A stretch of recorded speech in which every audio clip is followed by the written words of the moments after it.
Excuse me. All right, welcome to Lecture 2 of Module 9 for EDD 939. And we're talking about strategic leadership development. And last lecture kind of left you on a negative note, kind of a downer of some challenges that we have when it comes to leadership development. But in this lecture, I want to talk about, so how do we develop others? Because we can and we should. And I talked about that in the last lecture as well, the importance of developing others as leaders. So we can, we should, and there's ways we can do that. So let's talk about that in this lecture. Hopefully you got the PowerPoint there in front of you. So how do we develop others? Well, I think first of all, we want to build our development of others on some foundational ideas. And that first bullet there is principles of servant leadership and transformational leadership. And it's one idea, but kind of two different things, two different ways of looking at leadership. Or I shouldn't say they're different. To me, I think servant and transformational go very well together. But servant leadership, if you recall, Greenleaf says a servant leader is one who desires to serve first and then afterwards becomes a leader. And so part of that serving mentality is that I want to help those around me, those within my group, team, organization, whatever.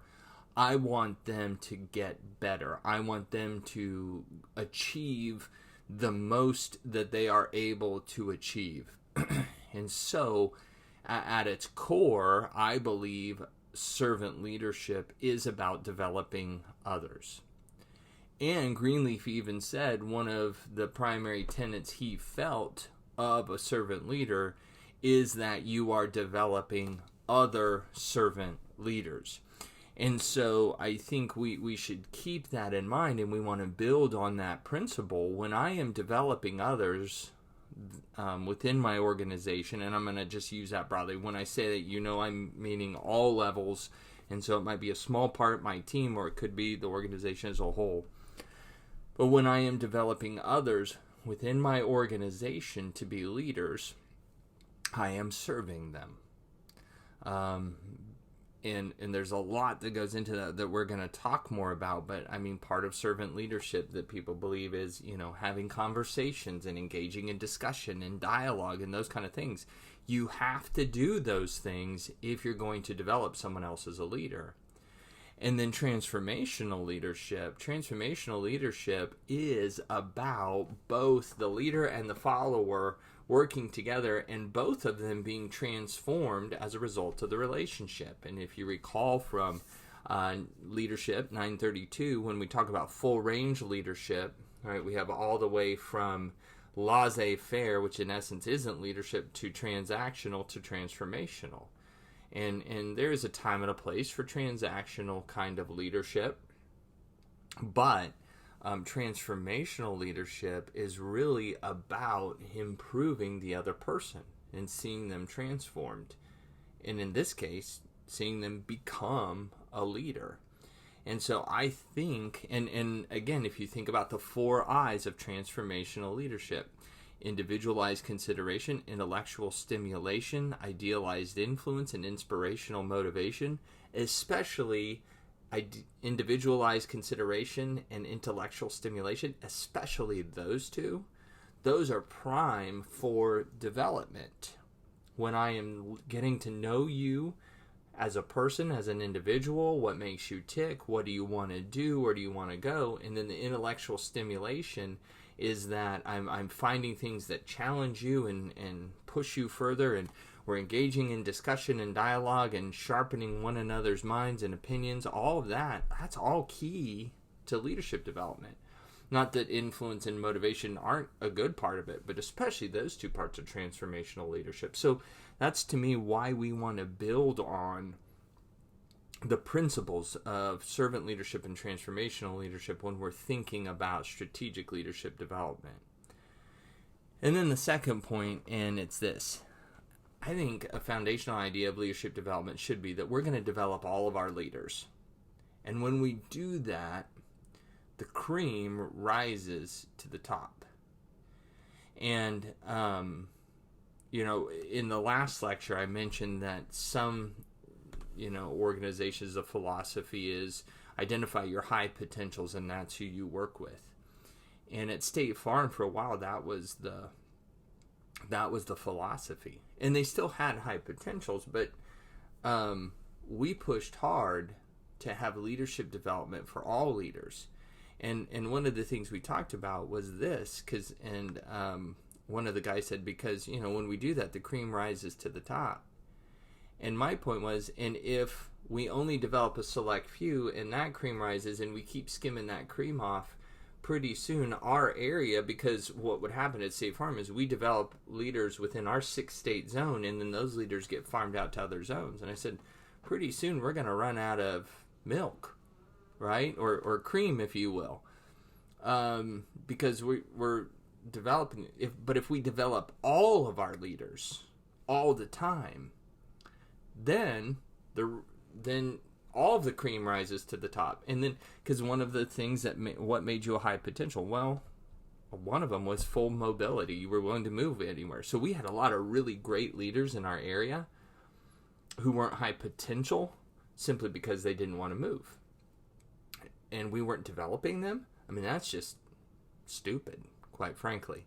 So that's the kind of thing that we're talking about. So you want to develop all your leaders, and when you do, the real creme de la creme, right? That rises to the top. And so we're looking for that. But man, all of our leaders are getting better. I mean, I think about this in regard to like a sports team, to use a sports analogy. If I have a basketball team, I'm the coach, and I have a really good player, I don't just develop that player. I want to develop a whole team to help that player, so that they all get better. I mean, you saw that, and I know it's come back in popular attention with The Last Dance on Netflix, but the Chicago Bulls back in the 80s and into the 90s. And when Jordan first went to that team, Michael Jordan, I mean, he was kind of it. But by the time they were winning NBA championships, there was a whole team that was good. It wasn't just Jordan. And Phil Jackson, the coach, knew that. So he was developing a whole team. You can't win a championship with one guy. And I think an example of that from, sorry to use all the NBA examples, but example of that would be LeBron James. I mean, when he was on the Cleveland Cavaliers, he was it. And they could win a lot of games off of LeBron James, but they weren't able to win championships. And so, because he was kind of the only guy. So that's just the idea. We want to develop all of our leaders. And then the third foundational idea that I have there is we want to have the ancient teacher's mentality. And I almost have a teacher's mentality. But I thought, actually, it's probably better to say the ancient teacher's mentality.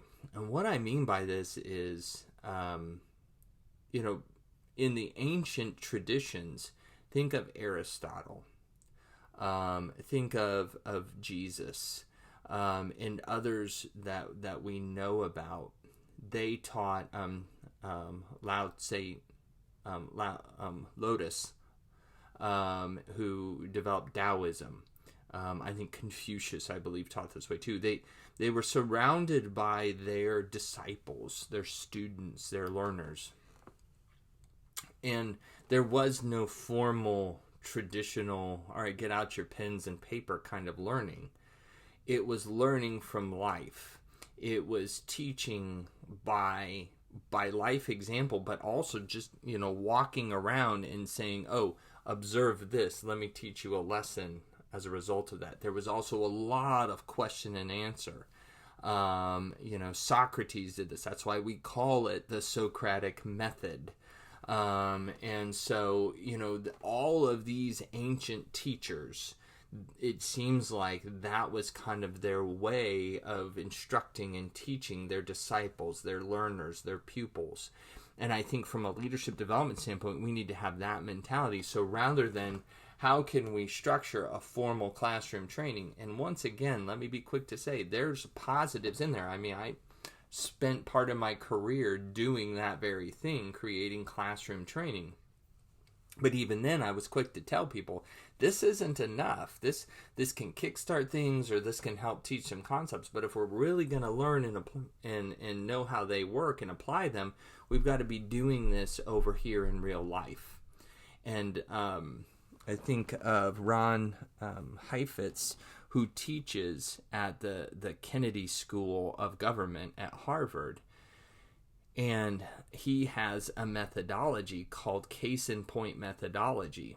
And it's kind of this idea. Now, it's in a classroom, but in this program, leaders from all over the world, from civic government to federal governments to military, some private industry, they come to be a part of this program that he teaches in. And in his course, what they're doing is the concept of the week, he'll ask people and they'll throw out real life scenarios, and then the whole class weighs in on it based on the reading they've done for that week, and as well as the concept and how would you do this. That's an example. So that's what we want to do, and have that mentality when it comes to developing others. So how to do it? Well, first of all, and the book talks about this, I believe, I think this is where I read it, but I think this is key, especially with strategic leadership development. We need to make, as the leader, we need to make our thinking explicit. Don't just do it and have people there and hope they're learning by observation. We need to walk them through our thinking. We need to help them see, here's why I did what I did. Here's the thinking behind leading me to this conclusion, this decision. Again, I try and do this even with my own kids, and now that they're older, when we make a decision about something, it's like, all right, here's why I made the decision I made. Here's what I thought about. Here's what I took into consideration. Because if I don't, all they see is the decision. And so they don't learn how to make a decision. They just learn what the decision was. And so we want to make our thinking explicit. And that's whether it's long-term planning or even short-term things. I already mentioned this, but we want to balance the classroom with real life. Balance the classroom with real life. Again, I think there's a place for classroom training, for classroom experiences. But we want to make sure that we're having a lot of emphasis on leadership development in real life. And this is often where we fall short, because we just do stuff. Go do your training and then get back to work. Well, work is leadership development if we're actually using it as such, which means a couple of things. One of those is, to balance that, we need to have a mentor's heart and a mentor's mind. So we need to be thinking about, who can we mentor?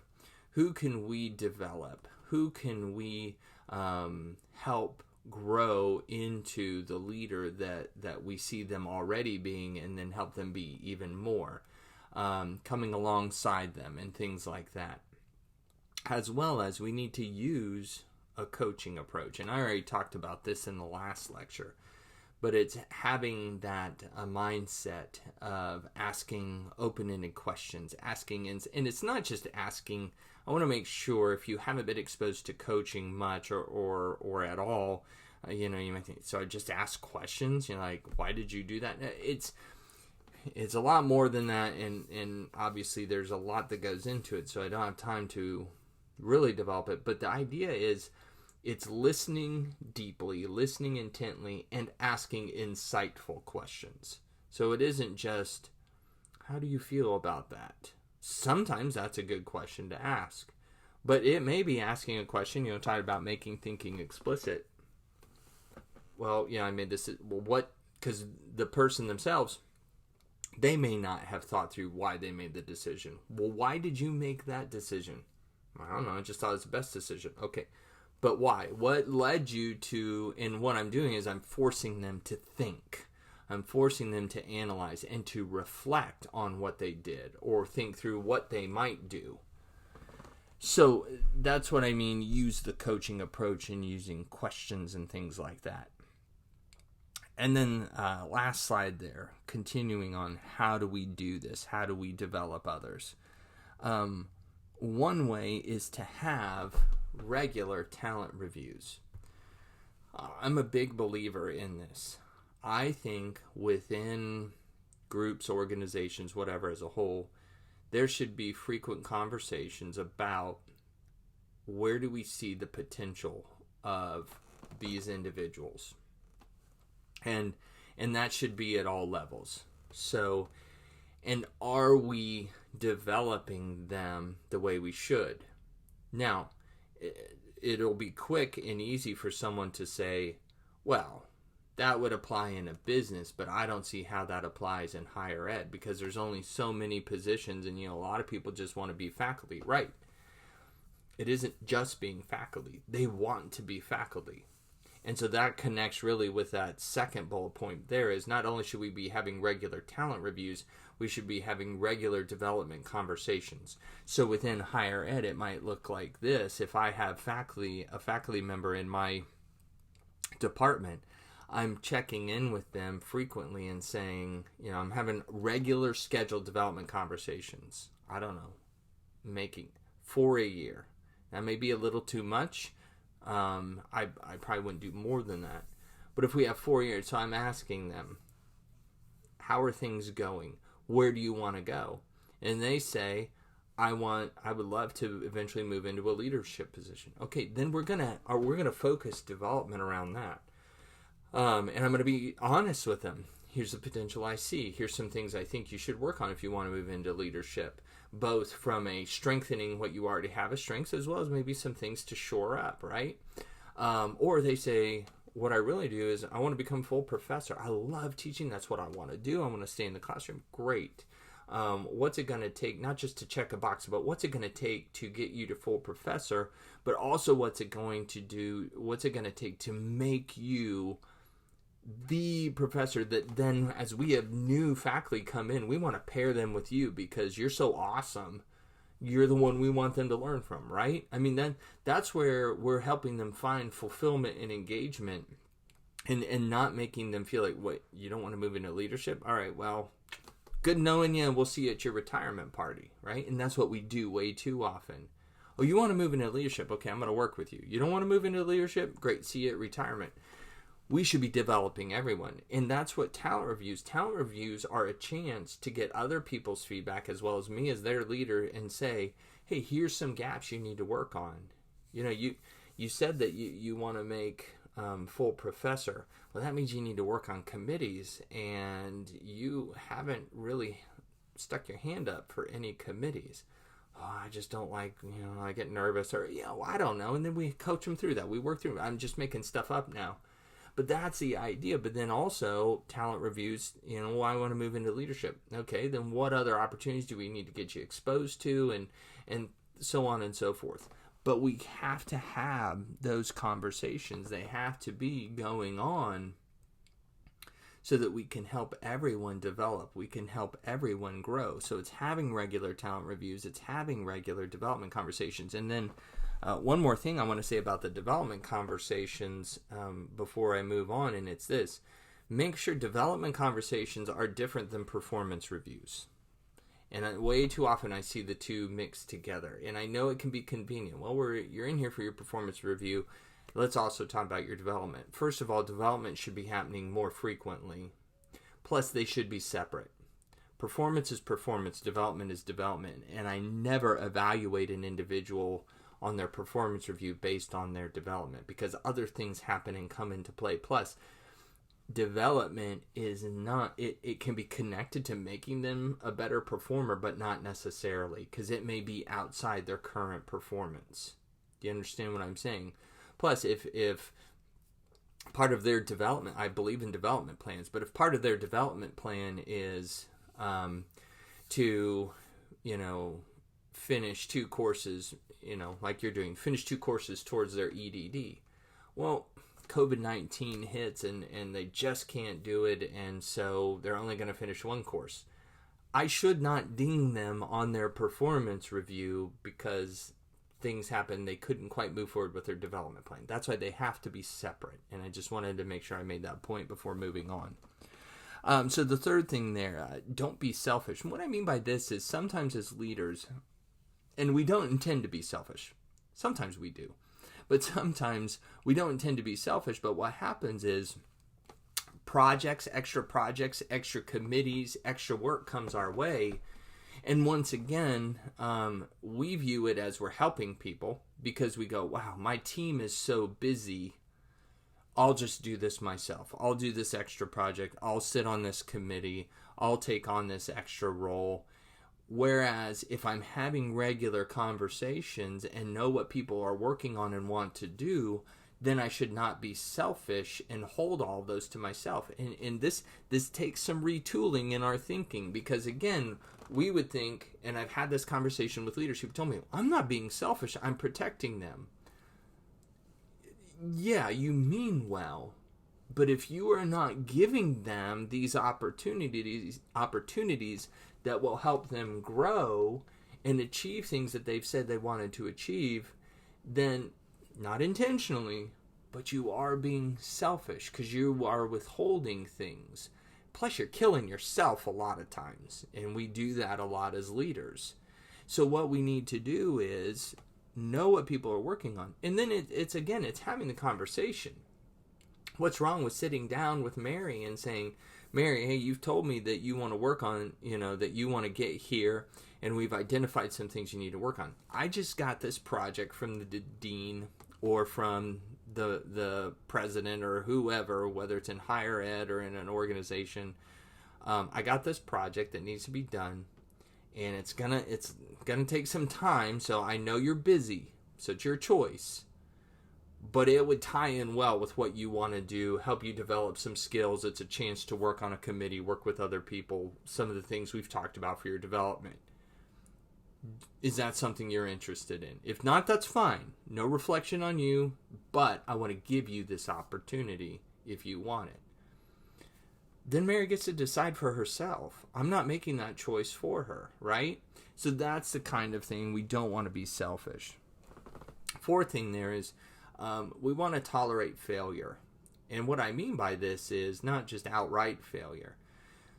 But if we are helping people develop and grow as leaders, it should mean that they are moving into areas that are new for them, that are stretched for them, that are going to challenge them. That's appropriate. That's what they need. That's what they want. That's what we want for them, because how do you build muscle? You have to tear it down and then it rebuilds itself and then you're stronger, right? So I need them to do that, but then that means I have to tolerate some failure. They're going to make mistakes. They're going to fall and scrape up their knees. And rather than going over to them and saying, wow, I thought you had potential as a leader, clearly not. No, it's help them up, dust them off, and say, okay, what happened? And then that's where coaching kicks in. Now I'm asking them insightful questions and asking them to reflect on it, and they learn from it, and then they move on. But I've got to tolerate failure. And this is why, too, we have to kind of separate development opportunities from performance. When I worked at State Farm, what we had individuals doing cross-functional exchanges. And what I mean by that is this: if you were going to move up into the upper ranks, you needed to know both sides of the business. And when I say both sides, for State Farm, that was knowing underwriting and claims, how both work. And what we had some leaders who had spent their whole career thus far in underwriting, and some who had spent their whole career thus far in claims. And so what we were doing is we were doing intentional, strategic, cross-functional swaps. And we would take a team manager in underwriting and exchange them with a team manager in claims and put them in those areas. We'd give them training, we'd give them support, things like that. And it was usually for about 18 months to 2 years.